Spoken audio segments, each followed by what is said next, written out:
E a gente começa agora mais um Entre Linhas e Balões, e no programa de hoje a gente vai falar sobre a graphic novel Surfista Prateado Parábola, que foi escrita pelo Stan Lee e é desenhada pelo Moebius. Esse quadrinho aqui, essa graphic novel aqui publicada pela Abril, né, ela tem uma união aí de dois, talvez, nomes mais reconhecidos, né, dos quadrinhos, ou pelo menos um dos quadrinhos e outro da arte gráfica como um todo, né, no caso do Moebius, e ela traz uma história bastante filosófica, até bem diferente do tipo de quadrinho de super-herói comum, né? Talvez até ainda mais distante ainda do que o Stan Lee fez muito, principalmente no início da carreira, quando ele criou os vários personagens da Marvel. Talvez seja aí um dos os momentos mais relevantes do ponto de vista de autor, principalmente na carreira do Stan Lee, até mais do que na do Moebius, né? O Stan Lee tem outros que são desse tipo, assim, que é mais uma celebração do que é mais eles gostando e querendo fazer alguma coisa junto do que contar uma história em si, né? E esse é desse tipo que até normalmente é assim, tu não sabe muito bem se é da cronologia ou se não é, se tá correndo no mesmo mundo ou não tá. Então é mais vamos fazer coisas junto aqui pra ver o que dá. E esse, na verdade, pelo menos na minha opinião, dá muito certo, assim, é um gibi que eu gosto bastante, na verdade. Nessa história aqui, o Stan Lee traz um dos vilões mais poderosos, né, do universo Marvel, que é o Galactus, né, essa figura gigantesca, tanto em poder quanto em presença física, né, ele é muito maior do que um arranha-céu. E ele traz aqui uma discussão sobre a questão de poder e de ídolos, né? Como os ídolos acabam fazendo com que as pessoas acabam carecendo de ter algum ídolo para que a vida possa seguir assim, seja do ponto de vista de uma rotina religiosa ou até de uma rotina normal das pessoas. E o Stan Lee, com essa história aqui, ele questiona muito essa dependência das pessoas de serem lideradas por alguém, né? Até como uma crítica para que elas tenham um pouco mais de individualidade no sentido de tomar as próprias decisões e não relegar isso às outras pessoas, que era uma discussão que o quadrinho, nesse período aqui dos anos 80, fazia muito, né?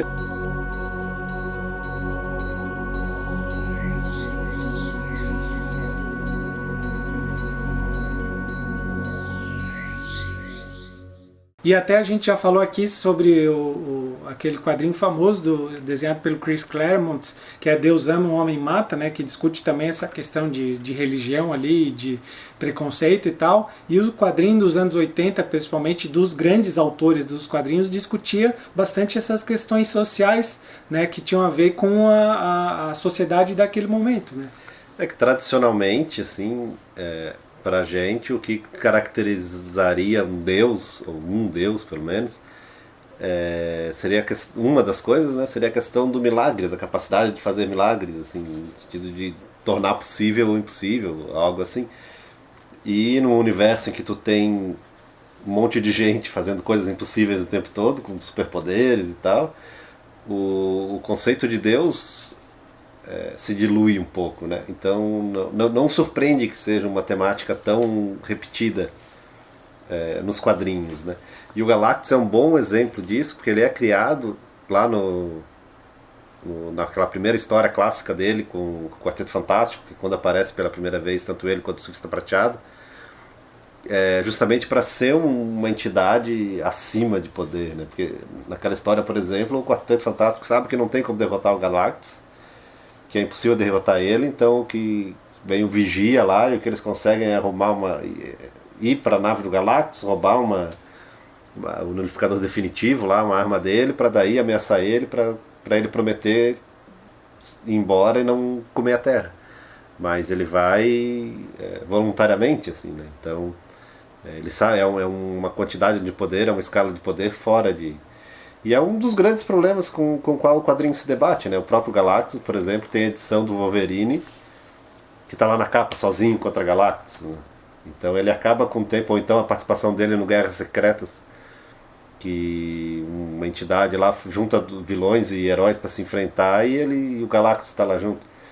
Então, pro Gibi, a questão do Deus e do poder e das escalas de poder é uma coisa muito importante e muito mal resolvida. E nessa edição, talvez por ser de fora da cronologia, ou por não se preocupar tanto com a cronologia e ser feita por dois artistas do calibre desses dois, isso está muito bem resolvido. Assim. Eu acho que é um exemplo de como tratar um ente de grande poder numa revista em quadrinhos. A trama dessa história aqui ela é bem simples, né? Até por trazer essas questões filosóficas assim sobre questões morais e sociais, ela acaba sendo bem mais simplificada do que essas questões de poderes, superpoderes que normalmente tem as histórias tradicionais de super-heróis, né? Que aqui o que acontece é que nesse cenário aqui a gente não sabe, não há referência a outros heróis nesse mundo aqui nessa terra aqui onde se passa aqui, mas a gente sabe que o Galactus já teve uma vez aqui na Terra, não conseguiu, por algum motivo que também não é deixado claro, ele não conseguiu devorar, já que ele é um devorador de mundos, né?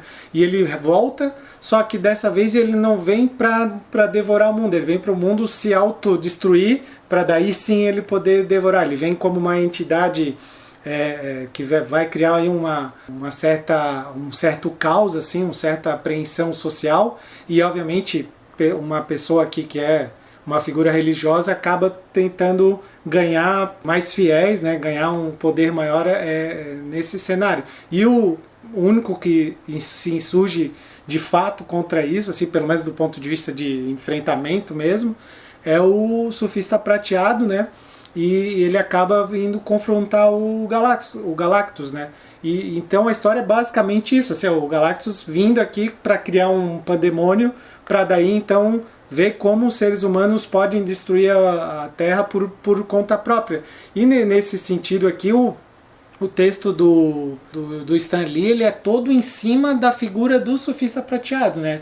O Surfista Prateado que tem os pensamentos mais relevantes dentro da história, assim, do ponto de vista do que é a humanidade e o que a humanidade precisa para conseguir ir em frente, né? Mesmo que a gente tenha um personagem aqui da irmã do religioso aqui colocando pontos de vista contraditórios ali para chegar numa ideia um pouco mais ponderada, né, do que fazer com a chegada do Galactus. Mesmo assim, a figura central ainda do ponto de vista moral e do ponto de vista de indagar para o que é a humanidade, né, essa questão mais filosófica de todas, né, o que é o ser humano, é colocada no Surfista Prateado, que é um alienígena, né? Na verdade é uma história em que o protagonista é o Surfista Prateado e o antagonista é o reverendo, o cara que tenta ser esse sacerdote do Galactus. Então o confronto é entre os dois, justamente porque o Galactus nessa acepção aí, ele é Deus, assim, né? Então ele tá fora dessa disputa. E nesse sentido é muito bem construída, mesmo que a história em si seja simples, assim, né? Na verdade mais uma desculpa para o Moebius desenhar o Galactus. Provavelmente ele gostava do Galactus e como todo mundo gosta de desenhar o Galactus, essa coisa do monumental, né? Então é mais um ponto de partida muito interessante, é uma ideia muito interessante da história, mas o desenvolvimento em si da história, o que acontece ali, é bem corrido, assim, né? As coisas acontecem meio de repente muito fácil e o mundo se começa a se submete, começa a adorar o Galactus e depois para, assim, de um momento para o outro, né? Mas é porque a história é meio para isso, assim, né? Para desenhar e para ter essa ideia, essa discussão maior da questão do Deus, da religião e tal, mais do que da historinha em si, né? E obviamente aqui tem um desfecho relativamente positivo, né, para a humanidade, né, nessa história, né, não podia ser diferente, né? E tem aqui um momento final que é quando o Surfista Prateado vai falar aqui no órgão que se não é a ONU um simulacro da ONU aqui na história, né?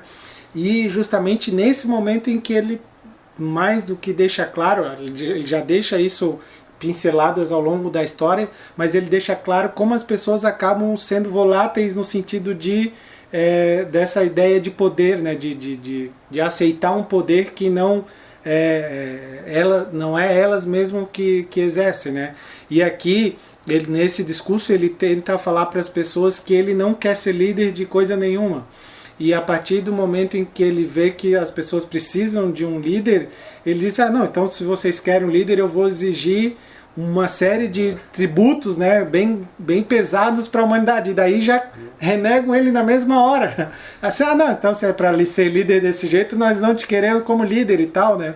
Então isso mostra justamente um pouco dessa tanto dependência de um líder, né, de uma figura que comande as pessoas, como também mostra que na verdade esse líder só é líder para elas enquanto os interesses de cada um são representados. Assim, ele discute um pouco também dessa questão de coletivo, assim, né, que as pessoas não querem muito saber de coletivo, e eu acho que é uma discussão muito anos 80 nesse sentido, porque talvez ali quando realmente essa cultura ali do individualismo, né, essa figura do Yuppie, né, americano, o cara de negócios ali que é o self-made man ali, que resolve tudo por conta própria, tá muito em voga nos Estados Unidos ali nesse período, né, e é uma política conservadora ali, anos Reagan ali, os Estados Unidos ali passando ali por essa fase assim mais politicamente conservadora mesmo, né? E essas discussões são colocadas aqui pelo Sufista Prateado, e ele vê assim, no fim das contas a humanidade é isso aí mesmo. Eu não tenho, nem eu com tanto poder que eu tenho, eu sou capaz de alterar o que o ser humano é, né? Nas suas fraquezas e nas suas qualidades, né? E também tem a ver com essa coisa do seguir ali, né? Então essa época tu tem as grandes, o comunismo, nos Estados Unidos, essa coisa dos Estados Unidos, da pátria, então essas grandes ideias que lideram, que as pessoas têm que aderir. Então é uma discussão quanto a isso também, assim, de como a humanidade, não individualmente, mas enquanto grupo, ela tem que estar seguindo alguma coisa, né? E é um questionamento também da própria relação que você tem com Deus ou com o divino, que pode ser de amor, pode ser de ódio, e pode gerar coisa boa, pode gerar uma matança, como isso é volúvel, né? De como isso que eram assuntos que estavam muito ali, né? Ainda estava se descobrindo de certa forma tanto uma vida individual que não precisasse de um Deus ou de uma religião, pelo menos nas artes, assim, né? É um momento em que amadurece essa discussão, mas ao mesmo tempo também uma que não precisa de uma ideologia, que um individualismo para além dessas grandes questões, dessas grandes causas, né? Que é tão característico dos anos 80.